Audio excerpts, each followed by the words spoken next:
What would you do if your life savings vanished overnight? In 1931, that nightmare became reality for millions of Europeans when Austria's largest bank collapsed, the first domino that would bring the continent to its knees. While everyone remembers America's breadlines and Wall Street chaos, what did Europe's Great Depression look like? Cities that had barely recovered from World War I now faced a new enemy: complete economic devastation. Over the course of the crisis, 1 in 5 workers lost their jobs, banks collapsed, and European trade plummeted by over 66%.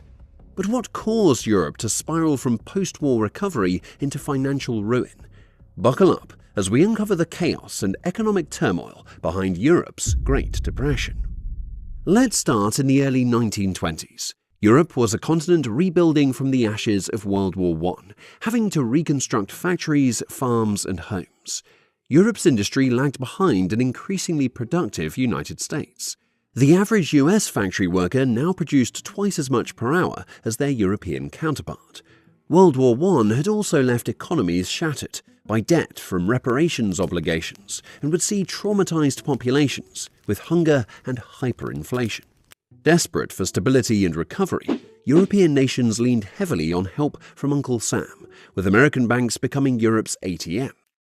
The Dawes Plan of 1924 restructured German reparations and opened the floodgates of US loans into Europe. The US lent out $4 billion to Germany, and Europe as a whole received roughly $7.8 billion between 1924 and 1930. While American money propped up Europe, currency stability became the holy grail. The nightmare of early 1920s hyperinflation in the Weimar Republic was seared into public memory. Morning, ya! Just taking my salary to buy a loaf of bread. Sorry, the price just doubled while you walked here. How about now? Tripled during our conversation. See this?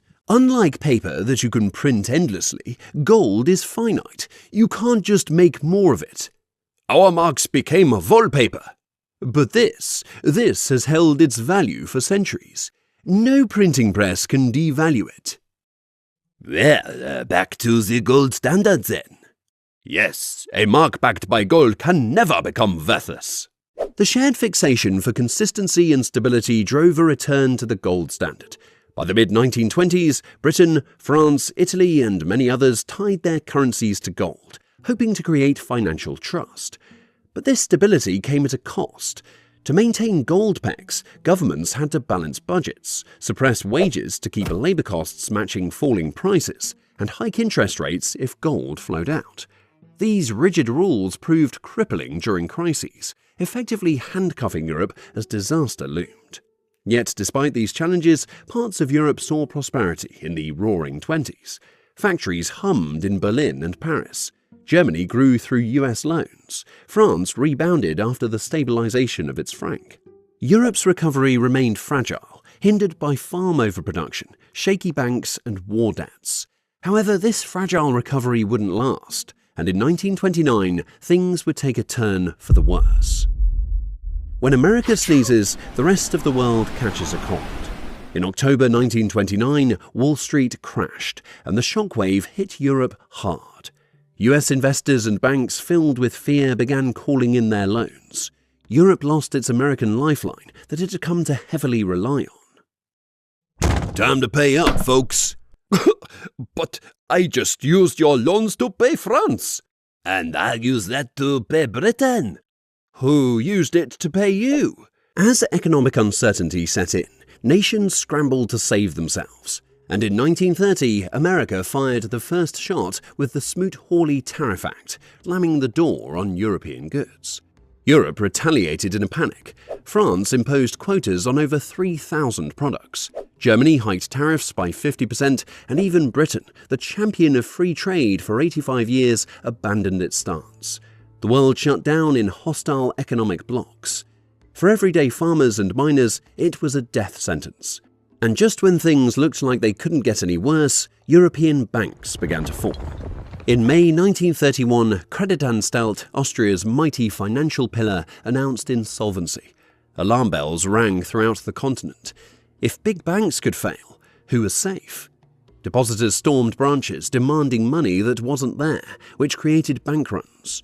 By July 1931, Germany's Danette Bank collapsed. By summer 1931, the Hungarian National Bank's depleted foreign exchange reserves forced the government to suspend both bond redemptions and foreign interest payments. Austria, are you good? I just need a moment.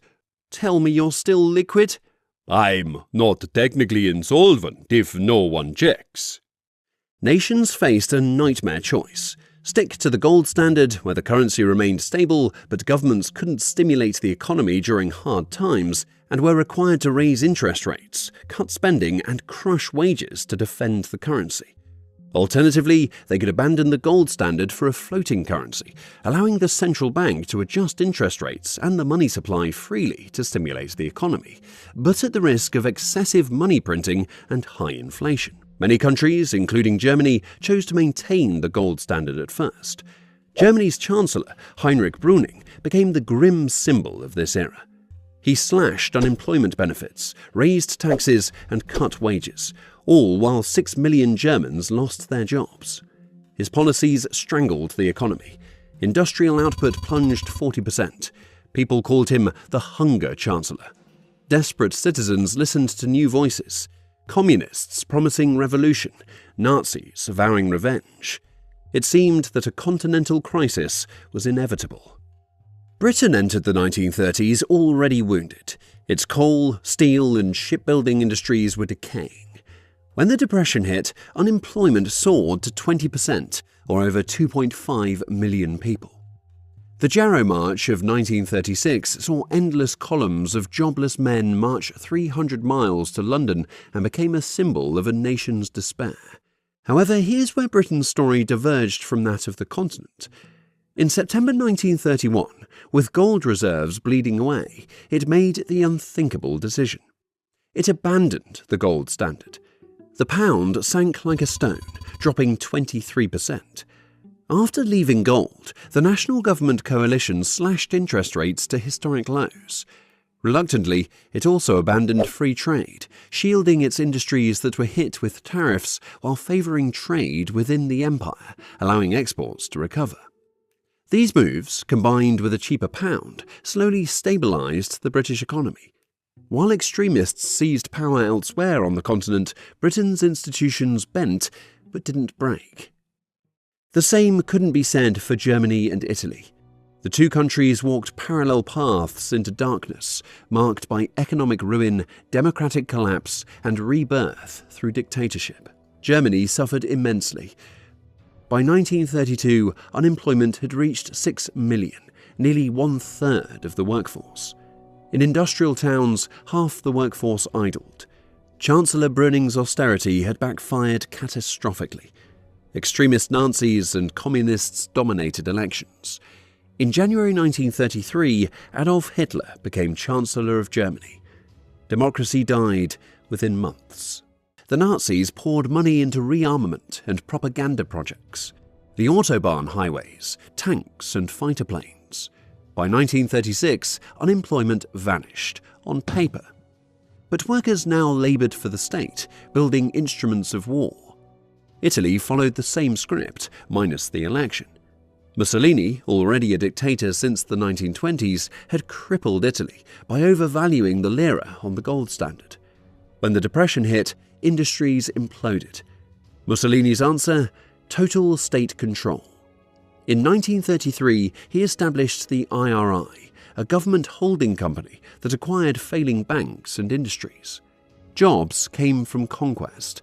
The 1935 invasion of Ethiopia provided stimulus through arms factories and military recruitment.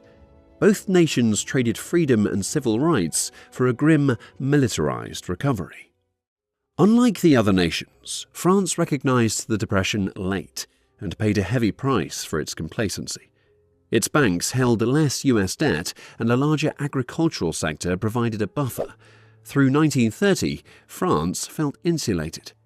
Stubbornly clinging to the gold standard while others devalued it, France priced itself out of the world market. Deflation set in. Prices and profits tumbled. Unemployment rose, fueling unrest. Politics descended into chaos. 6 governments rose and fell between 1931 and 1935. In February 1934, far-right rioters nearly toppled the Republic.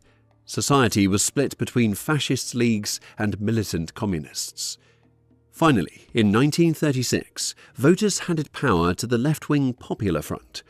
Prime Minister Léon Blum launched a quiet revolution, introducing the 40-hour workweek, mandatory paid vacations, and wage hikes.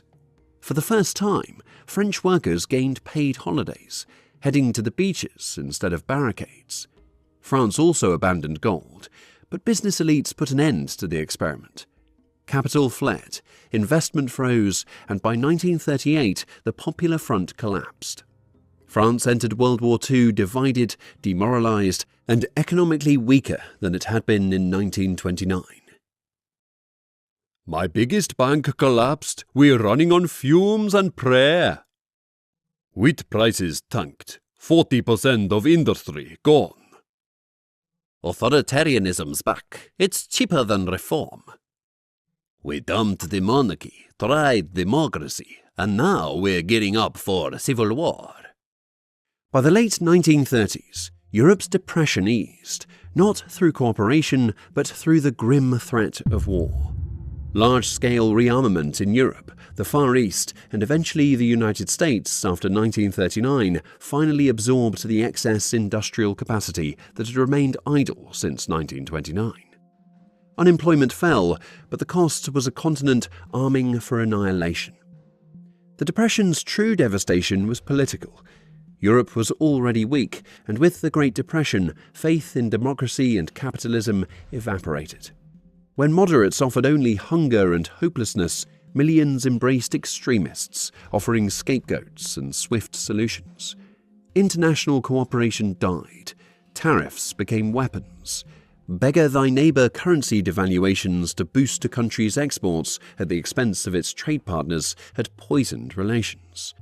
The League of Nations, founded to prevent war, proved helpless against economic collapse. A weakened, fractured Europe could not resist aggression. Britain and France, economically exhausted, appeased Hitler, partly because war seemed unaffordable. Germany, rebuilt through militarism, craved conquest. The road from depression to Dachau was tragically short. After 1945, the lessons were etched in blood. New institutions rose, the IMF to stabilize currencies, the World Bank to rebuild, and the European Economic Community, which later became the EU, to bring old foes together. The gold standard was buried. Keynesian economics, which utilized government spending to combat recessions, became the prevailing approach. The Great Depression was a harsh teacher that provided valuable lessons that we can learn from. Financial stability and international cooperation aren't boring bureaucratic ideas. They're what stand between us and the kind of collapse that ravaged an entire generation.